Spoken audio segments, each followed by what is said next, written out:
Hello friends, welcome to my channel. உங்கள் எல்லாருக்கிட்டையும் ஒரு முக்கியமான செய்தி நான் சொல்லியே ஆகணும். அதை பற்றி பேசலாம் தான் இப்போ இந்த வீடியோ எடுத்திருக்கேன். என்ன பிரச்சனைனா, சென்னையில் 22 வயதாகிய அரசு கல்லூரியில் ஒரு பொண்ணுக்கு பாலியல் வன்கொடுமை நடந்திருக்கு. அதை பற்றி தான் நம்ம இப்போ இந்த வீடியோவில் பேச போகிறோம். வாங்க வீடியோக்குள்ளே போகலாம்.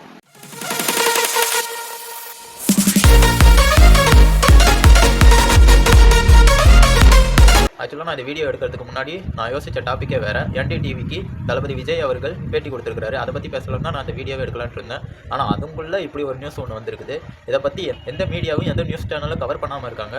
ஸோ நம்ம எப்படியாவது இதை பற்றி நம்ம மக்களுக்கு தெரிவிச்சாகணுன்றதுக்காக தான் நான் இந்த வீடியோ எடுக்கிறேன். ஸோ என்ன நடந்திருக்குதுன்னா, சென்னை நந்தனம் அரசு கலை கல்லூரியில் வேலை பார்க்குற 22 வயதாகிய ஒரு பெண், அவங்களுக்கு 22 வயசு தாங்க ஆகுது. அந்த பொண்ணுக்கு அரசு கலை கல்லூரியில் வேலை செய்கிறாங்க.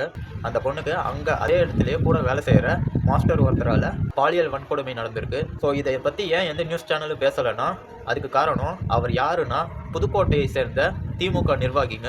ஆமாங்க, புதுக்கோட்டையை சேர்ந்த திமுக நிர்வாகி ஒருத்தரால் தான் இவங்க பாதிக்கப்பட்டிருக்கிறாங்க. ஸோ இப்போ நம்ம நாட்டில் என்ன தான் நடக்குதுன்னு தெரில. ஆனால் மேடைக்கு மேடை மைக்க போட்டு சொல்கிறாங்க பெண்கள் பாதுகாப்பு, பெண்கள் பாதுகாப்புன்னு. இப்போ நம்ம தமிழ்நாட்டில் பெண்கள் பாதுகாப்பு இப்படி தாங்க இருக்குது. இந்த நியூஸை வாசிக்கலாங்கிறதுக்குள்ள அடுத்த நியூஸ் என்னன்னா, ஒருத்தர் உடம்பு ஃபுல்லுமே நெருப்பு எரிஞ்ச மேனிக்கு அப்படியே நடந்து போகிறாரு. உடம்பு ஃபுல்லுமே நெருப்பு எரிஞ்சிக்கிட்டே இருக்குது, அப்படியே நடந்து போகிறாரு. அந்த மாதிரி ஒரு வீடியோ காட்சி ஒன்று வெளியாக இருக்குது. அதுக்கு என்ன காரணம்னா, ஏதோ ஒரு கள்ளக்காதல் விவகாரம்னு சொல்கிறாங்க. அது ஏதோ அவர் பாட்டுக்கு வண்டியில் 2 வீலரில் போயிட்டு இருந்தாராம். அந்த கள்ளக்காதல் விவகாரமாக யாரோ 4 பேர் வேனில் இறங்கி அவர் மேலே பெட்ரோல் ஊற்றி கொளுத்திட்டு போயிட்டாங்களாம்.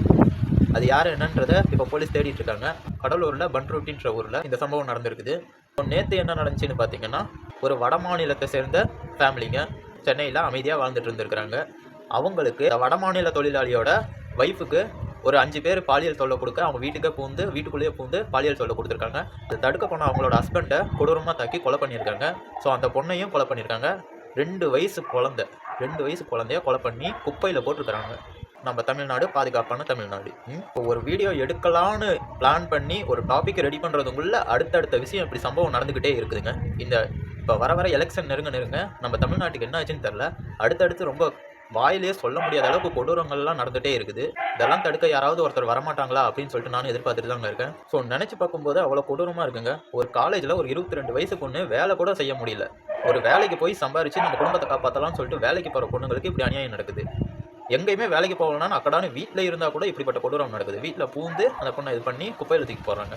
அந்த 2 வயசு குழந்தை முறக்கொண்டு எதுவும் பண்ணாமல் கம்முன்னு வண்டியில் போயிட்டு இருந்தால் கூட இறங்கி பெட்ரோலை ஊற்றி கொளுத்துறானுங்க. நிஜமா நம்மளாம் தமிழ்நாட்டில் வாழ்கிறோமா இல்லை நரகத்தில் வாழ்கிறோமா? அதுவே எனக்கு பெஸ்ட்டு சந்தேகமாக தான் இருக்குது. இல்லை ஒருவேளை நம்மளாம் நரகத்துக்கு வந்துட்டோமா? ஏதாவது காலை பயணம் செஞ்சு நம்ம தமிழ்நாடு மட்டும் அப்படியே இந்தியாவை மட்டும் அப்படியே தூக்கிட்டு போய் நரகத்தில் வச்சிட்டாங்களா? ஏன்னா பார்க்குற எல்லாருமே ஒரு அரக்கர்களாகவே இருக்கிறாங்க. இந்த விஷயத்தை சொல்லி முடிக்கிறதுங்களா, அதுக்குள்ள ஒரு அண்ணன் மேடையில் கூறுகிறார். என்ன கூறுகிறார்?